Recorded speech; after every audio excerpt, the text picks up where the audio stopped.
ఎల్ఎన్జేపీలో చికిత్స పొందుతున్న క్షతగాత్రులను ఢిల్లీ సీఎం రేఖా గుప్తా పరామర్శించారు. ఆసుపత్రిలో క్షతగాత్రులతో మాట్లాడారు. బ్లాస్ట్ ఎలా జరిగిందన్న దానిపై వివరాలు అడిగారు. వారి ఆరోగ్య పరిస్థితిపై ఆరా తీశారు. చికిత్స పొందుతున్న వారికి మెరుగైన వైద్యం అందించాలని ఆమె ఆదేశించారు. ఎల్ఎన్జేపీలో చికిత్స పొందుతోన్న క్షతగాత్రులను ఢిల్లీ సీఎం రేఖా గుప్తా పరామర్శించారు. ఆసుపత్రిలో క్షతగాత్రులతో మాట్లాడారు. బ్లాస్ట్ ఎలా జరిగిందన్న దానిపై వివరాలు అడిగారు. వారి ఆరోగ్య పరిస్థితిపై ఆరా తీశారు. చికిత్స పొందుతున్న వారికి మెరుగైన వైద్యం అందించాలని ఆదేశించారు. ఢిల్లీ పేలుడు ఘటనతో దేశం ఒక్కసారిగా ఉలిక్కిపడింది. మరోవైపు బాధితులకు చికిత్స అందుతోంది. అయితే మృతుల సంఖ్య మరింత పెరిగే అవకాశం ఉందన్న ఆందోళన ప్రతి ఒక్కరిలో కూడా కలిగిస్తోంది. ఇక మరింత అప్డేట్స్ అందించేందుకు మా ప్రతినిధి గోపి ఢిల్లీ నుంచి సిద్ధంగా ఉన్నారు. గోపి, ఢిల్లీ పేలుళ్ల ఘటనకు సంబంధించి కూడా అన్ని కోణాల్లో కూడా దర్యాప్తు ముమ్మరం చేస్తామనేది కూడా కేంద్ర హోంశాఖ మంత్రి అమిత్ షా చెప్పడం జరిగింది. ఇప్పటికే ఎన్ఎస్జీ, ఎన్ఐఏతో పాటు ఫోరెన్సిక్ బృందాలు కూడా ఈ యొక్క ఘటన పైన పూర్తి స్థాయిలో దర్యాప్తు జరుపుతున్నాము. దీనికి బాధ్యులు ఎవరన్న దానిపైన కూడా త్వరలోనే ఒక ప్రకటన విడుదల చేస్తామంటూ కూడా చెప్పడం జరిగింది. అదేవిధంగా క్షతగాత్రులను ఆసుపత్రికి వెళ్లి వాళ్ళను పరామర్శించి వారిలో కొంత ధైర్యాన్ని పెంచే ప్రయత్నం కేంద్ర హోంశాఖ మంత్రి అమిత్ షా చేశారు. అయితే ఈ పేలుడు ఘటనకు సంబంధించి అసలు ఏం జరిగింది అని తెలుసుకున్నారు. అంటే కేవలం ఒక 10 నిమిషాల్లోనే ఇదంతా కూడా జరిగిపోయింది. అటువంటి కారు ఏదైతే రెడ్ సిగ్నల్ వద్దకు రాగానే అందులో ఒకసారిగా పేలుడు జరగడం, ఆ పేలుడు దాటికి ఆ పక్కనే ఉన్న అనేక వాహనాలకు కూడా మంటలు అంటుకోవడం జరిగింది. అయితే ఇదంతా కూడా మంటల్ని ఆర్పిన తర్వాత ఈ పేలుడు ఘటన ఎంత తీవ్ర స్థాయిలో ఉంది అనేది కూడా మనకు చాలా స్పష్టంగా అర్థమైందని చెప్పొచ్చు. ఎందుకంటే కేవలం కారు కాదు, అక్కడ శరీర భాగాలన్నీ కూడా తునాతునుకలై చెల్లాచెదురుగా పడి ఉన్న ఘటన ఆ విజువల్స్ లో మనం చాలా క్లియర్ గా చూస్తూ వచ్చాం. అయితే అటువంటి కారుకు సంబంధించి ఈ కారు ఎవరిది అన్న దానిపైన కూడా ఇప్పటికే పోలీసులు ఇన్వెస్టిగేషన్ కొనసాగించారు. ఆ కారు యజమానిని కూడా ప్రస్తుతం హర్యానా పోలీసులు అదుపులోకి తీసుకోవడం జరిగింది. అతన్ని గుర్గాంలో అదుపులోకి తీసుకున్నారు. అయితే కారు తాను గతంలోనే అమ్మివేశానంటూ కూడా ఆ కారు యజమాని చెప్పడం జరిగింది. అయితే సాధారణంగా ఈ కారు డీటెయిల్స్ కు సంబంధించి కూడా అంటే ఇది ఒక వ్యూహంలో భాగంగానే ఈ కారును కూడా వాడారనేది కూడా మనకు చాలా స్పష్టంగా అర్థమవుతుంది. పేలుడు స్థాయిని బట్టి చూస్తే ఇది ఖచ్చితంగా ఉగ్రవాద కుట్ర అనేది కూడా చాలా స్పష్టంగా అర్థమవుతున్న పరిస్థితి ఉంది. ఏదైతే 8 మందిని గత 2 రోజులుగా కూడా ఇటు జమ్మూ కాశ్మీర్ పోలీసులతో పాటు పంజాబ్, హర్యానా, ఢిల్లీ, అదేవిధంగా గుజరాత్ పోలీసులు కూడా సంయుక్తంగా 8 మందిని అరెస్టు చేయడం జరిగింది. వారిలో 3 డాక్టర్లు ఉన్నారు, ఒక మహిళా డాక్టర్ ఉన్నారు. ఆ మహిళా డాక్టర్ కారులోనే ఒక AK-47 రైఫిల్ కూడా దొరకడం జరిగింది. ఆమెను విచారిస్తున్న సమయంలో అనేక విస్తుపోయే అంశాలైతే వెలుగులోకి రావడం జరిగింది. తమకు ఇంకా ఆదేశాలు రాలేదని, ఢిల్లీలో ఉండే వైద్యులపైన నిఘా ఎక్కువగా ఉండదు కాబట్టి తమను ఎంచుకున్నట్టుగా, దీనికి ఒక మసీదుకు సంబంధించిన వ్యక్తి తమకు సహాయం చేసినట్టుగా ఈ పాకిస్తాన్ తో పాటు ఇతర వైట్ కాలర్ ఉగ్రవాదం లింకులు ఉన్న వ్యక్తులు తమకు ఈ ఆదేశాలు ఇస్తాము, వెంటనే వాటిని అమలు చేయాలంటూ కూడా తమల్ని వాడుకున్నారంటూ కూడా ఆమె ఇచ్చిన స్టేట్మెంట్ ను చూస్తే గనక దేశవ్యాప్తంగా అనేక ప్రాంతాల్లో ఈ బ్లాస్టులను నిర్వహించేందుకు ఉగ్రవాదులు కుట్ర పన్నారనేది మాత్రం చాలా స్పష్టంగా అర్థమవుతుంది. ఢిల్లీలో అత్యంత కీలకమైన ప్రదేశం ఎర్రకోట సమీపంలో ఈ పేలుడు జరగడం అనేది ఇది చాలా చిన్న విషయం కాదు. ప్రతినిత్యం కూడా వేల మంది కూడా ఇటు చాందినీ చౌక్, రెడ్ ఫోర్ట్ కి ఇటు పర్యాటకులు కావచ్చు, ప్రతినిత్యం కూడా వ్యాపార నిమిత్తం వచ్చే వ్యక్తులంతా కూడా ఆ యొక్క సమూహంలో ప్రతినిత్యం కూడా తిరుగుతూ ఉంటారు. మరి అటువంటి సిచ్యువేషన్స్ లో అంటే నిన్న వర్కింగ్ డే అవడంతో కొంత ప్రమాదం తప్పిందని చెప్పుకోవచ్చు. ఎందుకంటే ఇంకా మృతుల సంఖ్య పెరిగే అవకాశాలు చాలా ఎక్కువగా ఉండే అవకాశాలు అయితే ఉన్నాయి. ఎందుకంటే వీకెండ్స్ లో ఇటు రెడ్ ఫోర్ట్ కి దేశంలోని వివిధ ప్రాంతాల నుంచి పర్యాటకులు రెడ్ ఫోర్ట్ ని సందర్శించడానికి వస్తూ ఉంటారు. మరి అటువంటి సిచ్యువేషన్స్ లో ఈ యొక్క పేలుడు జరిగి ఉంటే గనక మృతుల సంఖ్య మరింత పెరిగే అవకాశాలైతే ఉండే పరిస్థితి ఉంది. అయితే ఇప్పుడు కూడా ఈ యొక్క తీవ్రత చాలా ఎక్కువగానే ఉన్న పరిస్థితి అయితే కనపడుతుంది. ప్రస్తుతం ఇటు ఎన్ఎస్జీ, ఎన్ఐఏ, అదేవిధంగా ఫోరెన్సిక్ బృందాలంతా కూడా ఈ ఘటనకు సంబంధించి ప్రతి అంశాన్ని కూడా క్షుణ్ణంగా పరిశీలిస్తున్నారు. స్థానికంగా ఉండే సీసీ కెమెరాలతో పాటు సిగ్నల్స్ వద్ద ఉండే సీసీ కెమెరాలను కూడా పరిశీలిస్తున్నారు. అయితే ఈ యొక్క ఉగ్రవాద సంస్థ దీనికి ఈ ప్లాన్ అమలు చేసిందన్న దానిపైన కూడా ఇంకా కొంత స్పష్టత రావాల్సి ఉంది. అదేవిధంగా ఇటు ఈ యొక్క జమ్మూ కాశ్మీర్ లో అరెస్ట్ అయిన వ్యక్తులకు సంబంధించి కావచ్చు, ఇతర ప్రాంతాల్లో కూడా అరెస్ట్ అయిన వారి వద్ద నుంచి కూడా భారీగా పేలుడు పదార్థాలను స్వాధీనం చేసుకోవడం జరిగింది. దాంతో పాటు ఆయుధాలు, అదేవిధంగా టైమర్స్ ని స్వాధీనం చేసుకోవడం జరిగింది. ఈ యొక్క స్వాధీనం చేసుకున్న ఆయుధాలలో 7 టైమర్స్ ఉండడంతో ప్రస్తుతం ఇది కలవరపెడుతున్న అంశంగా చెప్పుకోవచ్చు. ఎందుకంటే టైం బాంబర్స్ ని ఫిక్స్ చేయాలన్న ఉద్దేశంతో ఈ యొక్క టైమర్స్ ని కూడా వాళ్ళు కొనుగోలు చేసినట్టుగా కూడా తెలుస్తుంది. అయితే ఢిల్లీలో ఉండే ఈ యొక్క డాక్టర్స్ ని దీంట్లో పావుగా వాడుకుంటే ఎవరికి ఎటువంటి అనుమానం రాదు, డాక్టర్స్ పైన ఎటువంటి నిఘా ఉండదు. కాబట్టి ఈ యొక్క ఆపరేషన్ కి డాక్టర్స్ ని వాడుకున్నారనేది కూడా చాలా స్పష్టమవుతుంది. అయితే కారుకు సంబంధించిన వ్యక్తి తోటి మరింత లోతైన విచారణ అయితే కొనసాగిస్తున్నారు. ఆ వ్యక్తి ఎవరికి అమ్మారు, అతను ఇంకెవరికైనా అమ్మాడా అన్న కోణంలో కూడా ప్రస్తుతం అయితే దర్యాప్తు కొనసాగుతుంది. పేలుడు జరిగిన తర్వాత అక్కడ ఉన్న పరిస్థితులు, అక్కడ చెల్లాచెదరుగా పడ్డ కార్ల యొక్క పార్ట్స్ అన్నింటినీ కూడా చూస్తే గనక దీంట్లో ఖచ్చితంగా భారీ ఎక్స్ప్లోజివ్ వాడారనేది మాత్రం స్పష్టమవుతుంది. గోపి, అంటే పేలుడు సంభవించిన ప్రాంతంలో ప్రస్తుతం ఎటువంటి సిచ్యువేషన్ కనిపిస్తోంది? ఆ పరిసర ప్రాంతాల్లో ఎటువంటి ఆంక్షలు అమల్లో ఉన్నాయి? మరోవైపు చికిత్స పొందుతున్న వారి సిచ్యువేషన్ ఏ రకంగా ఉంది? వైద్యులు ఏం చెప్తూ ఉన్నారు? ప్రస్తుతం ఎన్ఎస్జీ, ఎన్ఐఏ అదుపులోనే ఈ యొక్క పేలుడు జరిగిన ప్రదేశాన్ని అంతా కూడా తమ ఆధీనంలోకి తీసుకున్నారు. ఎవరిని కూడా అక్కడికి రానివ్వట్లేదు, మీడియాను కూడా అక్కడికి రానివ్వట్లేదు. ఏదైనా క్లూస్ మిస్ అయ్యే అవకాశం ఉంటుంది అనేది కూడా వాళ్ళు మీడియాకు కూడా విజ్ఞప్తి చెప్తున్నారు.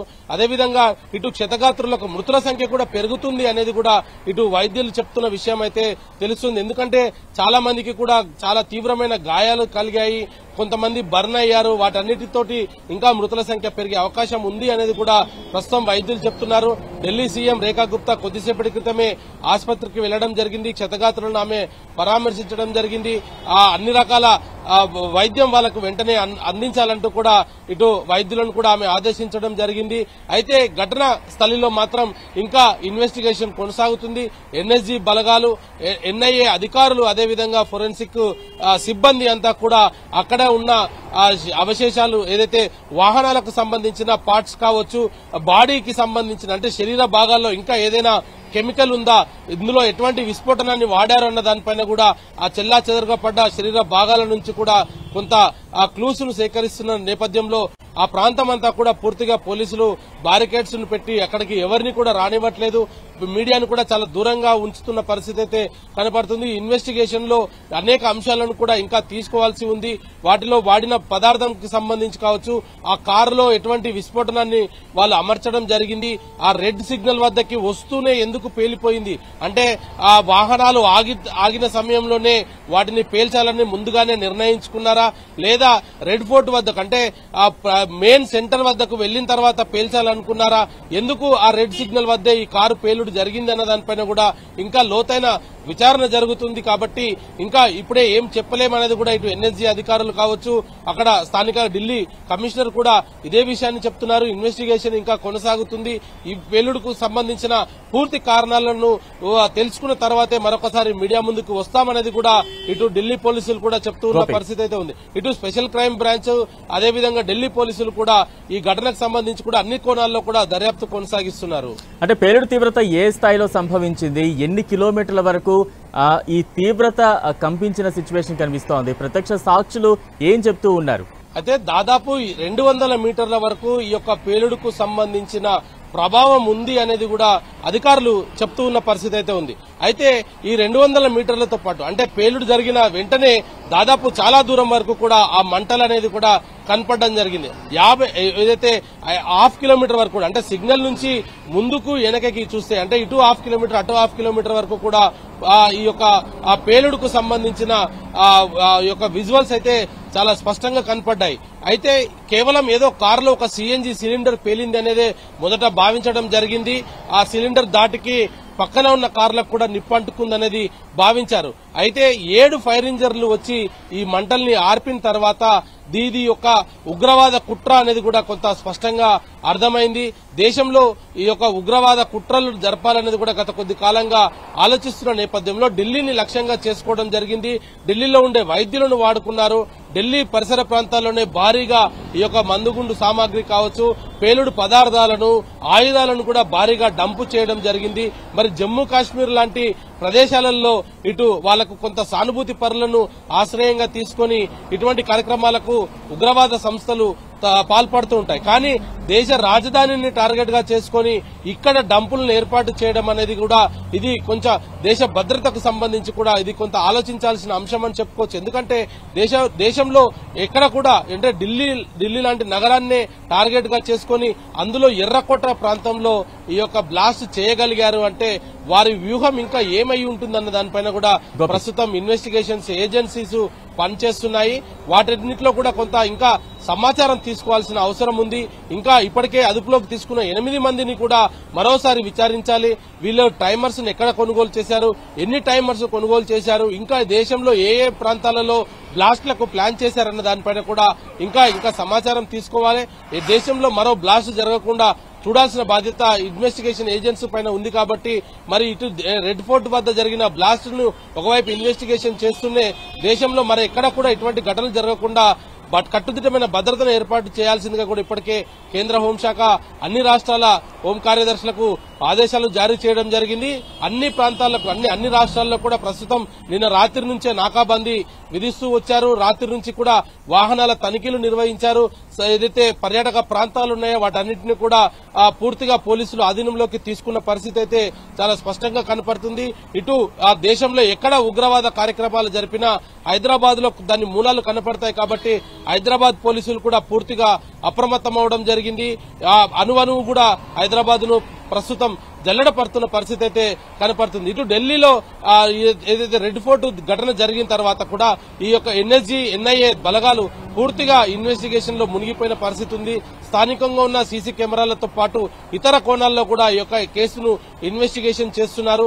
ఇప్పటికే అదుపులోకి తీసుకున్న ఈ యొక్క ఉగ్రవాద సంస్థలతోటి సంబంధాలు ఉన్న వ్యక్తులను ప్రస్తుతం ఎన్ఐఏ పోలీసులు ప్రశ్నిస్తున్న పరిస్థితి అయితే కనపడుతుంది. అంటే రీసెంట్ గా గుజరాత్ లో ఏటీఎస్ అధికారులు అరెస్ట్ చేయడం కావచ్చు, ఫరీదాబాద్ లాంటి ప్రాంతాల్లో కొంతమందిని అదుపులోకి తీసుకోవడం కావచ్చు, ఇవన్నీ చూస్తూ ఉంటే కొంత ఉగ్రకోణాలు ఉన్నాయి అనే అనుమానాలు పెద్ద ఎత్తున వినిపిస్తూ ఉన్న నేపథ్యంలో వారి నుంచి ఎటువంటి సమాచారాన్ని రాబట్టే అవకాశాలు కనిపిస్తూ ఉన్నాయి.